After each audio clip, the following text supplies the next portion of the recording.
तो हम लोग ग्रुप थ्योरी में परमुटेशन पढ़ रहे थे एंड परमुटेशन का एक बहुत ही इंपॉर्टेंट थ्योरम है। इस थ्योरम का स्टेटमेंट हमें पहले से ही पता है एंड इसको हमने अप्लाई भी किया है, तो आज इसको हम प्रूव करेंगे। तो हमें बोला गया है every permutation on a finite set is either a cycle और it can be expressed as product of disjoint cycles. ठीक है, तो फाइनाइट सेट में हमें जो परमुटेशन मिलता है वो या तो एक साइकिल होगा या फिर डिस्जॉइंट साइकिल्स का प्रोडक्ट होगा। ठीक है, दैट इज द थ्योरम। तो प्रूव में सबसे पहले हम मान लेते हैं लेट हमारे पास एस इक्वल्स टू एक नॉन एम्प्टी फाइनाइट सेट है जहाँ पर n नंबर ऑफ एलिमेंट्स है a1 a2 and so on an। ठीक है, एंड यहाँ पर एस का एक परमुटेशन है F and F be a permutation on S, permutation on set S. ठीक है, मतलब कि यहाँ पर F such that S to S एक बाइजेक्शन होगा। Okay, now consider a1 f of a1 f square of a1 f cube of a1 and so on. हमारे पास एलिमेंट्स का एक सीक्वेंस है and let r be the least positive integer. यहाँ पर r हमारे पास लीस्ट पॉजिटिव इंटीजर है, लीस्ट पॉजिटिव इंटीजर विथ जिसके लिए हमें f to the power r of a1 equals to a1 मिल जाता है। ठीक है, तो यहाँ पर f to the power r of a1 equals to हमें a1 मिल रहा है, मतलब कि यहाँ पर जो सीक्वेंस है वो रिपीट होगा। ठीक है, f to the power r पे जाके सीक्वेंस रिपीट हो जाएगा। सो ओके, सो देन हम बोल सकते हैं देन यहाँ पर a1 f of a1 f square of a1 and so on f to the power r minus 1 of a1 r number of distinct elements of S। ठीक है, तो यहाँ पर हमें total r number of distinct elements मिलेंगे। ठीक है, क्योंकि f to the power r of a1 equals to तो a1 हो जाता है, फिर f to the power r plus 1 of a1 equals to हमें f ऑफ a1 मिल जाएगा। ठीक है, तो यहाँ पर डिस्टिंक्ट एलिमेंट्स ये r नंबर ऑफ एलिमेंट्स होंगे। ओके, सो इफ पॉसिबल अभी हम मान लेते हैं if possible let f to the power p of a1 equals to f to the power q of a1 for 0 less than q less than p less than r। ठीक है, तो ये दोनों r से छोटे हैं लेकिन 0 से बड़े हैं, पॉजिटिव है। ओके, देन यहाँ पर हमें मिल जाएगा f to the power p minus q of a1 equals to f to the power 0 of a1 that is equals to a1 होता है, जो कि इम्पॉसिबल है, व्हिच इज इम्पॉसिबल एज हमें पता है p माइनस q r से भी छोटा एक एलिमेंट है। ठीक है, क्योंकि p एंड q दोनों r से छोटे हैं, तो यहाँ पर p माइनस q r से छोटा होगा एंड हमें पता है r is the least positive integer, r is the least positive integer with जिसके लिए हमें f to the power r of a1 equals to a1 मिलता है। ओके, सो यहाँ से हम बोल सकते हैं thus we get an R cycle. यहाँ से हमें आर नंबर ऑफ एलिमेंट्स का एक साइकिल मिलेगा, that is p1 equals to हम लिख सकते हैं a1 f of a1 and so on f to the power r minus 1 a1।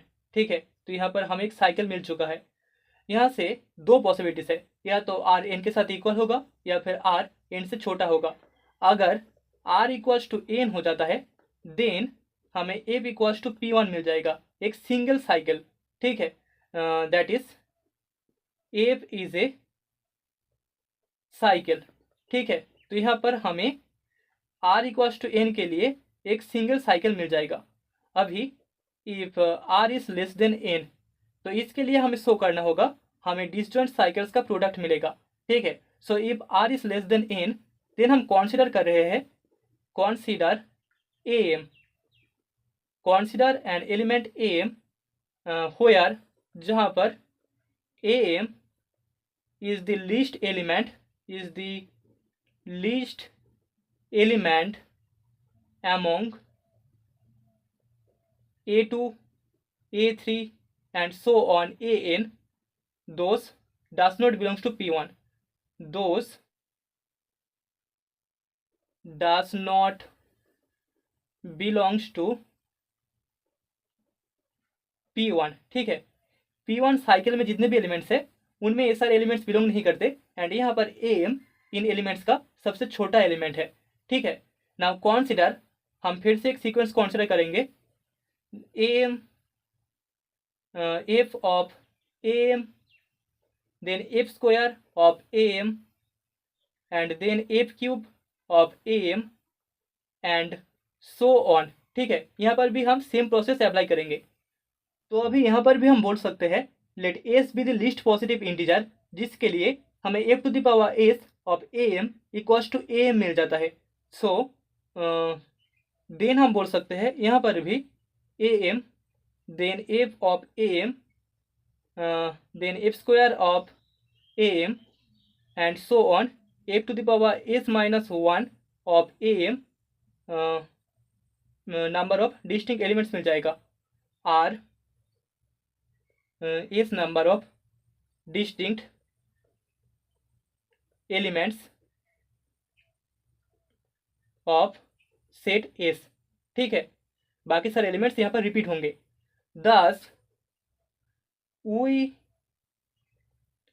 get an S cycle. तो यहाँ पर हमें एक S साइकिल मिल जाएगा, जिसको हम लिख सकते हैं P2 equals to AM f of AM then f square of AM and so on, हमें मिल जाएगा f to the power s minus 1 of AM। Okay, that is the cycle. अभी अगर r plus S equals to N होता है, दोनों का addition equals to N हो जाता है, देन यहाँ पर हमें f equals to P1 and P2 दो साइकिल्स का प्रोडक्ट मिल जाएगा। लेकिन अगर r plus S less than N हो जाता है, दूसरा पॉसिबिलिटी, तब यहाँ पर हमें फिर से प्रोसेस दोहराना होगा। ओके, सो देन हम बोल सकते हैं कॉन्टिन्यूइंग दिस प्रोसेस, इस प्रोसेस को हमें कंटिन्यू करना होगा। Continuing the this process will stop after a finite number of steps, after a finite number of steps,